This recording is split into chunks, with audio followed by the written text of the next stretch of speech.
Hey everybody, so after going through tests and noticing some common errors, I wanted to take time to go back through some basics with equations of lines.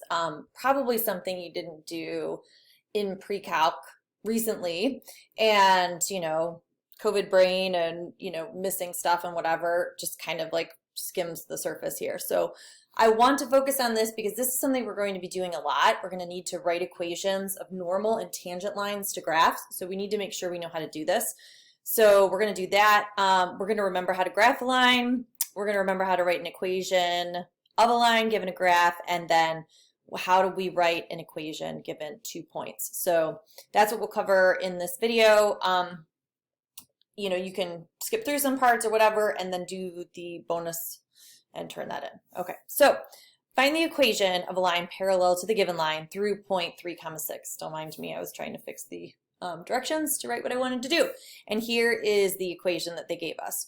So if we're looking for a line parallel to a given line, we know that the slope has to be equal. It's going to be the same. Okay, when we have parallel lines, slopes are the same. So what is the slope for this? Well, this is not in slope-intercept form. This is in standard form. So when a line is in standard form, there's not a lot I can get from it at this point.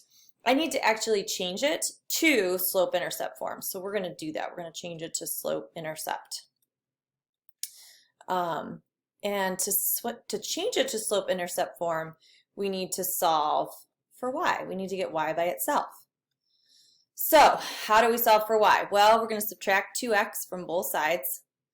And you're going to see how I write this, okay? I write negative 3y equals negative 2x plus 12. I always put the 2x in the x portion in the front because it's y equals mx plus b. So then the y is not by itself yet, so we need to divide everything by negative 3. When I'm doing slope-intercept form, I tend to divide each term by 3, makes life easier for me. So now I'm going to get y equals negative 2 divided by negative 3 is 2/3, and 12 divided by negative 3 is minus 4. So don't forget my x, and then minus 4. So now we have this in slope-intercept form, and my slope from this is 2/3, and my y-intercept, just for reference, so that we don't forget what this means, my y-intercept is 0, negative 4. I always write the y-intercept as a point. Why? Because I want my brain to remember it's a point.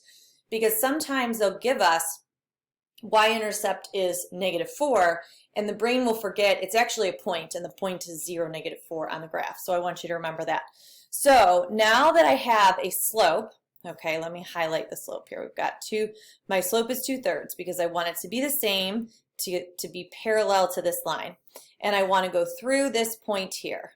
So what do I have? I have a slope and I have a point. And one thing that I noticed on the test is that nobody really used the point slope form. And that is the one that I think resonates the most with students because it's in the name, point slope. So, and I wrote it backwards, but you'll forgive me. Okay, so point slope form, I will write up here, point slope form is the form that we use when we have a point and a slope. So it is y minus y1 equals m times the quantity x minus x1. This is actually derived from slope formula because if I divide both sides, I'm going to get x minus x1, and that is our slope. So there's connections to everything.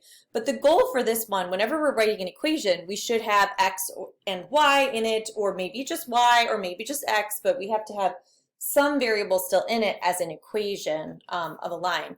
So the idea is we write the y, we leave a space for the slope, we write the x. Okay, so what is our x1 and y1? Well, this is our point, x1. It's very hard for me to write that small, and y1. So I'm going to do y minus 6, x minus 3, and I'm going to drop in my slope, which is 2/3. So you see how easy it was to do that. A lot of us have been solving for the slope-intercept form and solving for b using one of the points and the slope. That works too, but I think this one's a little bit faster, how it gets you to the end here. So this would be in point slope form. If I want to write it in slope-intercept form, I would continue to solve, so y minus 6, and I would distribute my 2/3, so I'd have 2/3 x minus 2, and then I would add 6 to both sides, y equals 2/3 x plus 4, if I added 6 there. So this would be the equation of a line that is parallel to this line right here. And you can see that parallel lines have the same slope, but they have different y-intercepts. The y-intercept for this one is -4, the y-intercept for this one is +4. Here, I'm gonna go through this one really quickly because we want a perpendicular line here through the point -1, 0. Again, solving for our y to get it by itself. So y equals -5x minus 10. So my slope here is -5. But if I want something perpendicular, I have to do the opposite reciprocal. And the opposite reciprocal is m equals 1/5. I change the sign and I flip it. Remember, there's always hiding over a 1. So that's my slope, and here's my point. Okay, slope and point. So I go into point slope form, I do y minus 2 equals 1/5 x minus a -1, which makes it x plus 1. So I can let you solve from there. All right, so let's remember how to graph an equation. So I don't particularly like the way this is. I want to change it to slope-intercept form, because if I can get it to slope-intercept form, then I have a slope and I have an intercept that I can work with. So I'm going to do 3y equals -5x minus 6, divide everything by 3, -5/3 x minus 2. So my slope is -5/3, and my y-intercept is the point 0, -2. So I can plot that point 0, -2, and then my slope is negative. So I know my line has to go like this. And some people get confused. Well, do I go left? Do I go right? You know what? I don't really want to give you that. I just want you to know it has to be going downhill as we go left to right when we're done. So I can go down 5, but I'm running out of real estate down here on my graph. So instead I could go up 1, 2, 3, 4, 5. And if I go 2 to the right, then my slope is going to be positive. So I have to go 2 to the left. And so that gives me my very crooked line. Don't judge. Okay, so down here, we want to take a look. We want to write an equation of a line.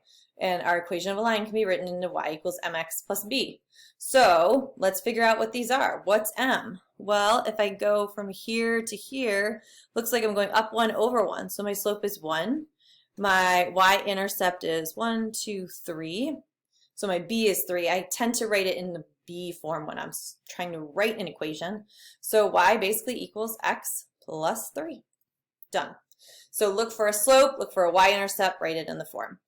All right, so write the slope-intercept form of the equation of the line through the given points. Well, all I have are 2 points. And you might notice something special about this point. I'm going to kind of ignore it. But if you notice that that's the y-intercept, kudos to you. When we have this, so we have 3 different formulas, right? We have standard form, we have slope-intercept form, and we have point slope form. So you might be saying, hey, guess what, Creeves? This is the y-intercept. You are correct. So if I want to write down the y-intercept equals 0, 3, which would mean that b equals 3, then I'm good. So maybe I want to aim for this one. We'll do that one first, then I'll show you another way to do it. So in order to do that, I still need to find a slope, right? Because slope-intercept form requires slope and a y-intercept. So I can find the slope between 2 points. I can do m equals 5 minus 3 all over -4 minus 0. Always make sure slope is change in y over change in x, change in y over change in x, all right? So then we've got 2 over -4, which gives us a -1/2. Slope equals -1/2. So our formula then is -1/2 x plus 3. Let's say this was not. I'm going to change these points here for a second. I'm going to say it's 1, 3 and -4, 5. Well, I can't use slope-intercept form then because I don't have an intercept. So I can't use standard because standard's like the pretty version of whatever you end up with. Like it's not really useful for us, unless we're talking about intercepts and x and y intercepts, but I tend to only use that with linear programming. So we're going to kind of ignore standard as we move through calculus. Point slope form is like the most important one for you for calculus, because you are going to be given a point and a slope 9 times out of 10, or you're going to have to find a point and a slope or something to get you to the y-intercept form or whatever, slope-intercept form. So we have 2 points here. So, okay, let me circle this one or square this one. This can be our point, okay? So we've got a point. Well, we still need a slope. And sometimes you might look at this and go, well, we don't have a slope. How do we find a slope? Nobody gave us a slope. Well, guess what? Anytime we have 2 points, we can find a slope. So m equals 5 minus 3 over negative 4 minus 1. So that gives us 2 over negative 5. So our slope is negative 2/5. Hey, guess what? Now we have a slope and a point, okay? So then come in here to slope-intercept form. Y minus y1 equals m. Oops, and I just like switched that. Look at me. Sometimes when I talk, I do the wrong thing. So if you notice any errors, you can always email me or text me, because every so often when I'm talking, I go too fast and I make a little sign error or something. So we're all human. Okay, so y minus 3 equals negative 2/5 x minus 1. And if they wanted us to put this into slope-intercept form, which this direction told us to do so, plus 2/5 over here, then we will continue to solve. So we need to add 3 to both sides. Okay, come over here with your fractions. 2/5 plus 3, 3 over 1, right? We need to change that to something over 5. Multiply the top and the bottom by 5, and you get 15 over 5. So y equals negative 2/5 x. 2 plus 15 is 17/5. And honestly, I would leave it like this. Unless you're like trying to put it on a graph, then you can change it to a mixed number. Save yourself some heartache here, folks. Okay, any questions with that? Let me know. Otherwise, head on to that bonus. Like, I almost want to call it like required bonus. There's a chance I'm going to write that. You already have seen that. But this is just so important that you guys know how to do these lines and are familiar with them, and you know, can do them quickly and easily and not even have to think about it, because we're going to be adding the calculus onto it and you want to be very comfortable here. So give me a holler if this is still questionable when you're done. And as soon as you hand it in, I'll send you the answer key, and then that way you can check your answers too. All right, thanks guys. Have a great day.